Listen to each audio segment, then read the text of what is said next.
savez que la malédiction, c'est dire du mal de quelqu'un ou sur quelqu'un, mais comme elle opère. Quand nous sommes là, nous sommes dans la ville, nous vivons, il y a les anges, il y a les démons. Si les démons n'arrivent pas à t'atteindre, c'est parce qu'il y a une protection spirituelle qui est la main de Dieu à partir de ta vie. C'est pourquoi quand Israël a Josué chapitre 7, ils ont pu être vaincus. Parce que quand l'interdit est au milieu de vous, l'interdit empêche Dieu d'intervenir pour vous. Alors le mal peut vous. Alléluia. Alors le mal qu'on a dit peut vous atteindre. Le mal ne pouvait pas atteindre Israël. En Nombres chapitre 23, versets 22 à 23. Pourquoi? Parce que la main de Dieu était avec eux. Même si ça ne pouvait pas. Parce qu'ils étaient bénis.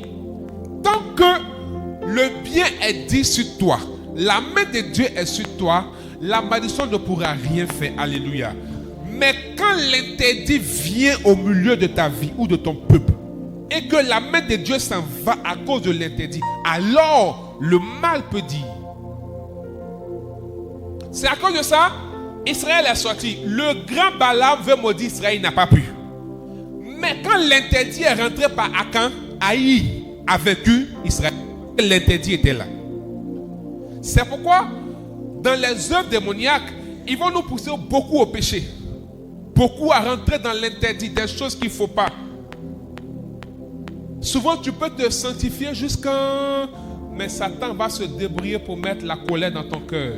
La rébellion dans ton cœur. Quand tu es rebelle, là, tu t'apparentes à Satan. C'est un interdit. Et le mal intervient. Quand quelqu'un dit du mal de toi, il envoie un démon pour appliquer le mal qui a été dit. C'est ça la malédiction. C'est pourquoi même quand on brise la malédiction, il faut lier le démon qui est chargé de la malédiction. Parce qu'il faut toujours un démon qui est chargé de veiller à l'application du mal qui a été dit sur ta vie. Et ça, on le fait en sorcellerie.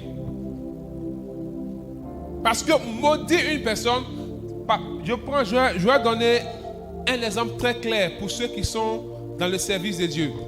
Quand vous êtes sous une couverture spirituelle, ou bien dans une assemblée de prière, ou bien dans une communauté, pourquoi la parole du leader peut maudire une personne? Parce que Dieu, en l'établissant comme autorité, par le mouvement des anges, tout mal qui peut être dit contre vous ne peut pas vous atteindre. Mais si lui, il dit un mal, il donne un mandat aux démons d'exécuter tous les mots qui ont été.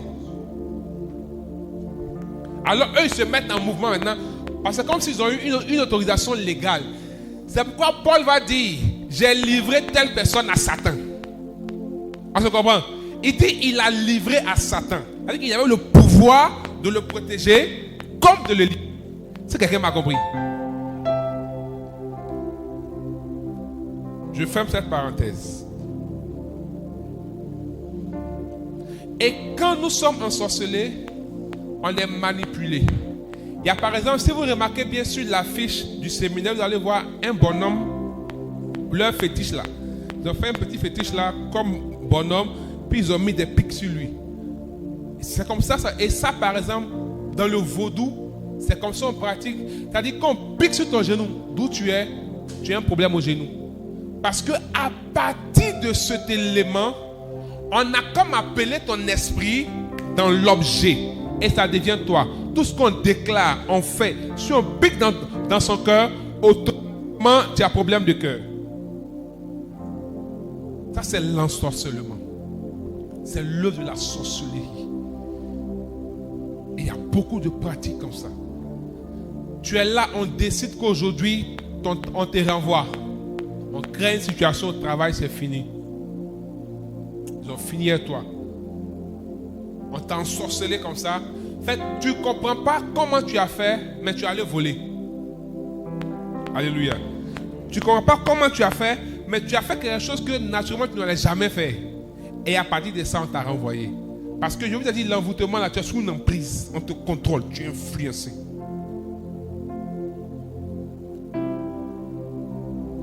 C'est ainsi que quelqu'un peut être assis là. J'ai expliqué ici le témoignage de ce monsieur qui travaillait à l'aéroport, qui allait au village.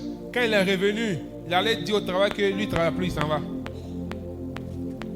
Et des mois, sa patron lui demande pardon. Il dit non, lui il ne travaille plus. Il est fatigué, il travaille. Et des mois après, quand il revient à lui, il est étonné qu'il est à la maison. Il va au travail, on dit tu es renvoyé. Il se rend compte qu'il est étonné qu'il est renvoyé. Pourquoi? Parce qu'il était ensorcelé. Il était sous le pouvoir, l'action et l'emprise de la sorcellerie. Et on l'a manipulé comme un pantin, une marionnette. Dans l'ensorcellement, on te manipule à faire certaines choses. C'est ainsi que certains peuvent être assis là et ils sont poussés à prendre la drogue.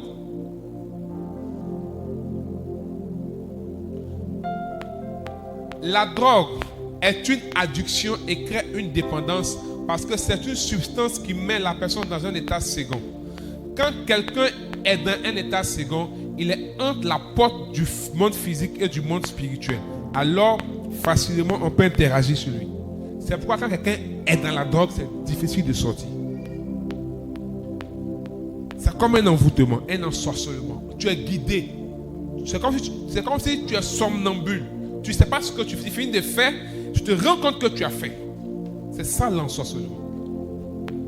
Bien-aimés frères et sœurs, voici comment, même les gens, vous voyez dans les rues, qui t'accostent, ils te parlent, tout ce qu'ils disent, tu crois. Et même ils te révèlent des choses qui sont vraies. Et il te dit, donne tous tes biens. Souvent même là, ça jamais tu le croises. Tu payes ta assiette et lui. Vous venez en beauté, tu rentres dans ta maison, tu soulèves tout, tu lui donnes, il s'en va. C'est quand il est parti. C'est comme si tu reviens, tu dis, qu'est-ce qu'il a fait? Tu as été ensorcelé. Tu as été envoûté. Ils ont des pratiques mystiques. Et quand ils les croient, ils vont toujours te dire, il vient de Lakota. C'est ça, non? Il vient de Divo. Toujours. Et souvent, ils se sont apprêtés spirituellement de sorte que quand ils te parlent, ils endorment ta conscience pour t'amener dans un monde spirituel où ils te manipulent. Moi, souvent, quand il dit, je les cherche souvent. Parce que tu sais comment ça m'est jamais arrivé, il les cherche. On va voir un nous deux là, qui va sur son ami pour aller prendre ses affaires. Alléluia. Alléluia.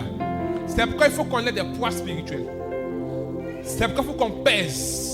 Parce que quand tu pèses dans le spirituel, il ne peut pas t'influencer, il ne peut pas dominer, il ne peut pas faire un enchantement sur toi. Il ne peut pas jeter un sort. Des gens jettent et ils tombent malades. Ils perdent les choses, leur santé devient fragile. AVC, diabète, cancer, sur les gens. Parce qu'on t'a jeté un sort. Bien-aimé, le monde est spirituel. Et nous allons élever la main et bénir le Seigneur. Seigneur, nous voulons te dire merci pour ce temps. Nous voulons te dire merci pour ce message. Nous voulons te dire merci pour ce que tu nous as enseigné. Seigneur, nous prions que tu éclaires l'esprit de chacun de nous. Tu ouvres notre intelligence et tu dans ta vérité. Parle au Seigneur, parle au Seigneur, parle au Seigneur, parle au Seigneur, parle au Seigneur.